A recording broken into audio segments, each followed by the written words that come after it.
you love, or maybe not love, maybe just like, you love slash like the idea of group classes, groups, doing groups in some way, masterclasses, workshops, or whatever it is. But every time you bring it up with your students, or you have an idea of creating a community, your students say, well, I don't really want to sing in a group. Group. That's not really for me. I'm not here to do groups. I just want to do private lessons. And so you think, okay, well, none of my students want to do groups. And so I guess I'm not doing groups. And also, let's be real. Let's be real. Groups are scary. They're scary. I know. I remember the very first group I ever put on and how absolutely fucking terrified I was to do that. I know that groups are scary. I know that they are such a weird offer because they literally require people, plural, to actually show up in order for it to be a group. And how do you market a group if there's no group that actually shows up, right? Like, I get it, chicken and egg situation. It is a tricky thing. And so when our students tell us, I don't really want to do groups, the groups are not for me, it is a very easy justification for not ever doing groups. It is. I get it. I did that for about 10 years. 10 years as a voice teacher. I was like, nope, groups are not for me, not for me, not for me. Until finally, I had to grow a pair. Like literally, I literally just had to get some balls. That's not the right phrase. Oh my God, Allie, I'm the worst. I'm the worst. My husband, if you were listening to this right now, he would be like, just shaking his head, like, why are you so bad at these idioms? I can't speak. Grow a pair. I have to get ballsy. That's the phrase. I got to get ballsy. And I got to make this group class a thing. And this is actually comical because this is the one time that if you build it, they will come. It's the one time that that phrase actually is applicable, because if you don't build it, they won't come. You literally, like, now I understand. Now I get that phrase, because that phrase I've always hated and I've torn up as a business owner. It's like, okay, no. It's not that you build it and they will come. It's you build it and they will come, and you got to tell them over and over and over and over and over and over and over and over that you built the thing, right? Like, that's the actual work. But now I get it. Now I understand that phrase. The phrase actually means if you don't build it, they won't come. If you don't build a group class, there's never going to be a group class. You have to build it first, and then they will come. Now, here's the thing. They ain't going to come right away because they don't want to, right? They're telling you. They're like, I don't want to come, actually. You will build it and I will not come. Oh my gosh, I'm making myself laugh. But here's the point of this podcast. The literal whole point of this, the whole point of this episode is I want to really reshape this notion that your students don't want to come to a group class as an excuse for not creating a group class, and instead turn it on its head. And wow, gosh, I'm real spicy today with all my language. Instead, we're going to turn it on its head and we're going to say, yo, what am I going to do as a private coach, as your teacher, to help you feel better in this situation?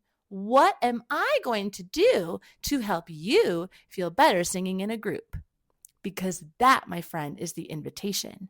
That is the invitation of a mature business owner, honestly. Anytime that we look at these situations and there's some sort of excuse, there's some sort of, blind spot, this thing, this objection, this justification, whatever you want to call it, that comes up from either ourselves or from our students, it's so easy to just like, oh, well, that's how it goes. Okay, I guess I'm not doing that.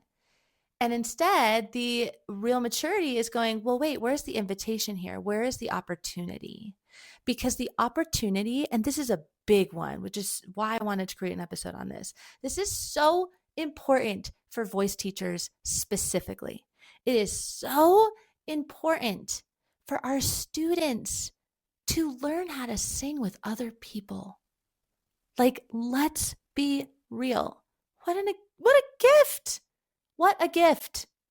What a gift. Whether it's ensemble work, like I'm thinking of a couple of teachers right now who do this with group classes, and their group classes are ensemble work, right? It's similar to what I do with my choir. That's like my main feed. That's my main offer, is this ensemble work.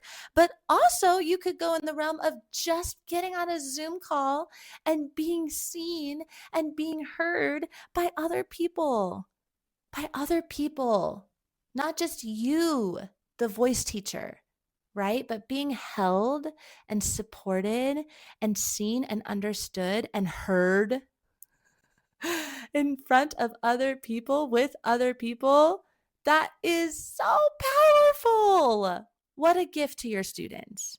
And so if you can start actually getting behind that, right? And you really start thinking about that as a responsibility, being a voice teacher, to actually just help our students feel more comfortable singing in front of others, right? Because that to me is the opportunity here.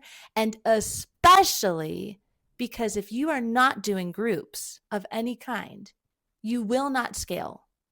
Groups equal scaling. You cannot scale without groups, without masses, without volume, right? And so if you want to scale, then you need to know this information, right? Okay, so let's talk about how we can actually do this. How are like the actual strategies and the little nuances that you can do in your private studio to help your students feel more comfortable in groups. Okay. And for you, for you to feel more comfortable hosting groups, because these two definitely go hand in hand. It's the chicken and egg situation, and a lot of different variables here. Okay. So the first thing is, let's talk about your current students. Here's what I would do if I were in your situation. And this is exactly what I did when I first started groups. For your current students, you can say to them something along the lines of, from now on, I'm actually going to be having all of my students enroll in at least one class, or, whatever it is, workshop, masterclass, group offer, insert name here, at least one to try it out. And then you can offer them an incentive, right? And so insert incentive here is what I wrote. Incentive. What are some incentives? Incentives could be discount off of lessons for a month, right? Yeah, you're going to come to a class and come to your first class, and then you will get 50% off your next month of lessons, right? That could be one. Or maybe it's free registration for the class itself. Maybe the class is actually a paid offer that you do offer to other people who are not your students, but you are giving it to them for free, right? Or maybe it's a prorated option of some sort. Or maybe it's just like a singing slot in the actual class. Like if you're doing a master class, maybe you're saying, yes, anyone who's my private student, you all are going to get first dibs, quote unquote, so to speak, first priority. I guess that's a better word of saying it. First priority in this masterclass. You get to actually sing in the masterclass, and that is designated for my private students, right?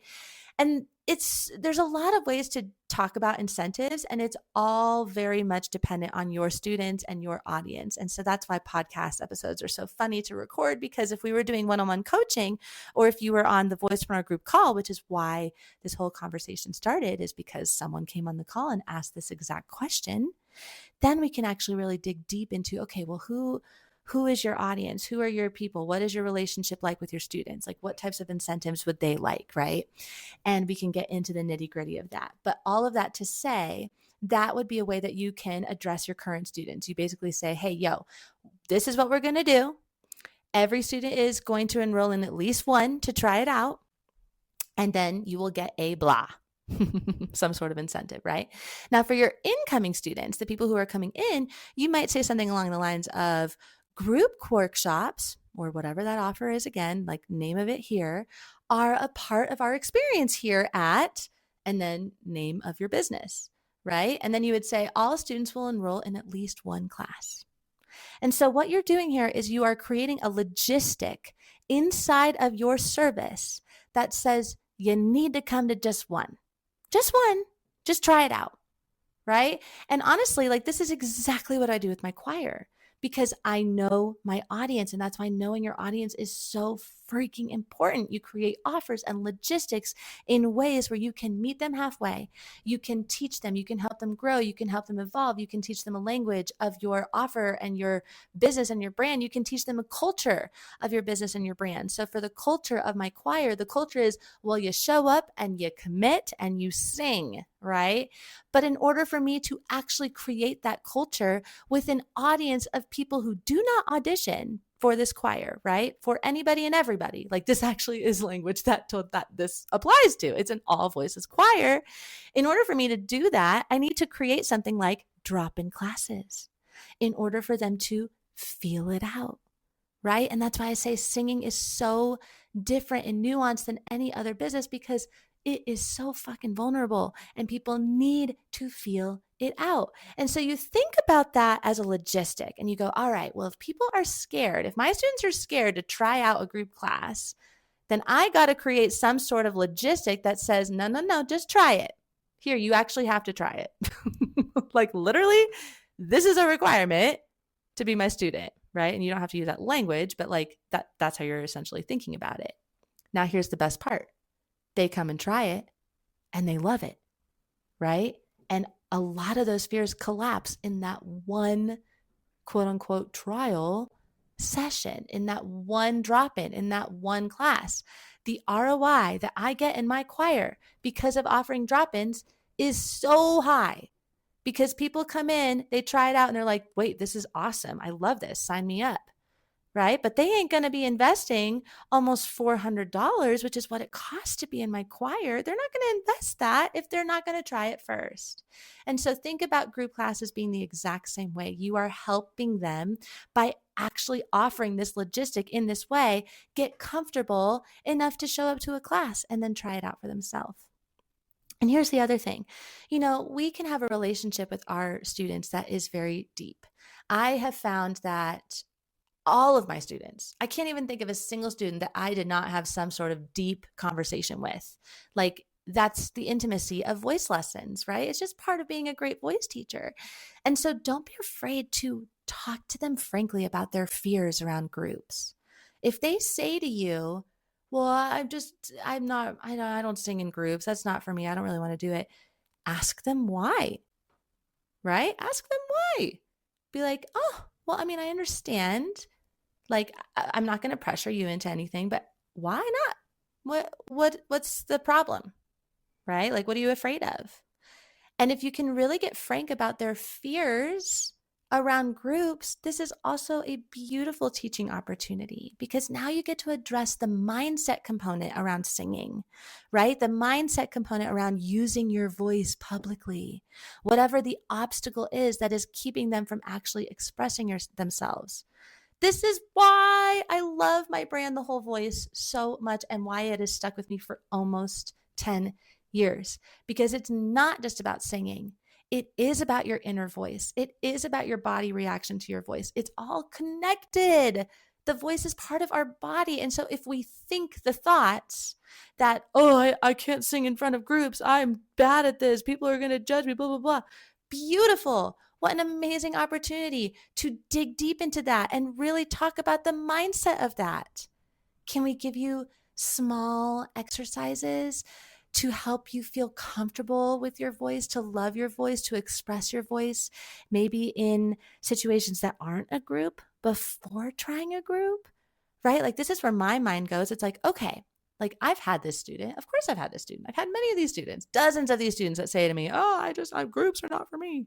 And then we dig into it and we go, all right, this is not about groups. This is about your relationship with your own voice. So this we can tackle together with these exercises that we can do to help you feel a little more comfortable using your voice in front of other people, right? So for example, I would always have my students order makes me laugh because it is such a silly assignment, but they have to go and order their coffee or, food or wherever it is. They're placing an order somewhere in their higher mix voice, in the voice that's a little bit more up in their kind of mask, so to speak, however you want to call that.